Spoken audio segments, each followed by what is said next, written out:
Maths का एक मैं आपको मैथ्स का, ठीक है क्या, महामंत्र बता रहा हूं। महामंत्र।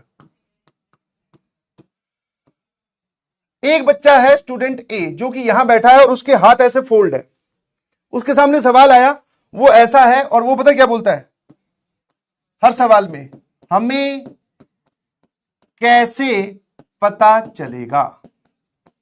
ध्यान सुनना, वो क्या कर रहा है, उसके सामने सवाल आया, उसने हाथ फोल्ड कर रखे हैं और सामने देखकर मैंने उस सवाल को एक्सप्लेन किया या उसने कहीं पे सॉल्यूशन देखा तो वो तो उसमें नीचे आर्ग्यू कर रहा है, बोले हमें कैसे पता चलेगा। ठीक है, तो स्टूडेंट ए तो ये है। स्टूडेंट बी देखना जरा,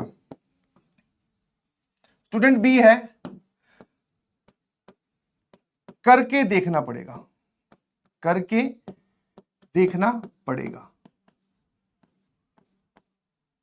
ठीक है, डिफरेंट डिफरेंट मेथड्स लगाने पड़ेंगे, डिफरेंट डिफरेंट मेथड्स आपको चेक करने चाहिए, है ना। This is not physics, this is not chemistry, मैं किसी भी और सब्जेक्ट के बारे में कोई कमेंट नहीं कर रहा हूं, बट हां स्टूडेंट बी ये एटीट्यूड रखता है कि उसने क्लास में बहुत सारे सवाल सॉल्व किए हैं, अब उसके तरीके उसको याद है कि सर ने ऐसा किया था ऐसा किया था, करके देखते हैं, रोज को जोड़ के देखते हैं, कॉलम्स को जोड़ के देखते हैं, रो में से कुछ कॉलम लेके कॉमन लेके देखते हैं, कॉलम में मल्टीप्लाई करके देखते हैं।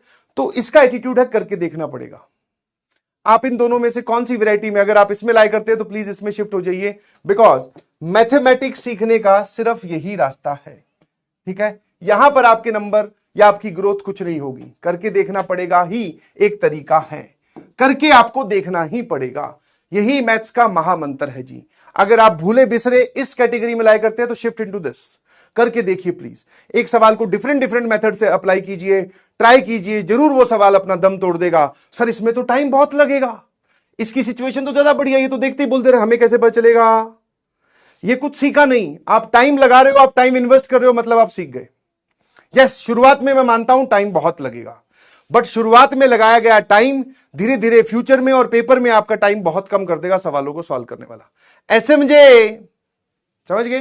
तो भाई साहब यही मैथ्स का महामंत्र है, this is valid for every chapter, every chapter. Class में बताई गई अप्रोच, क्लास में बताए गए तरीके आपको नए सवाल पे लगा के देखने चाहिए, और उससे पहले आपको क्लास में पूरी जी जान लगा देनी चाहिए किसी चीज को सीखने के लिए।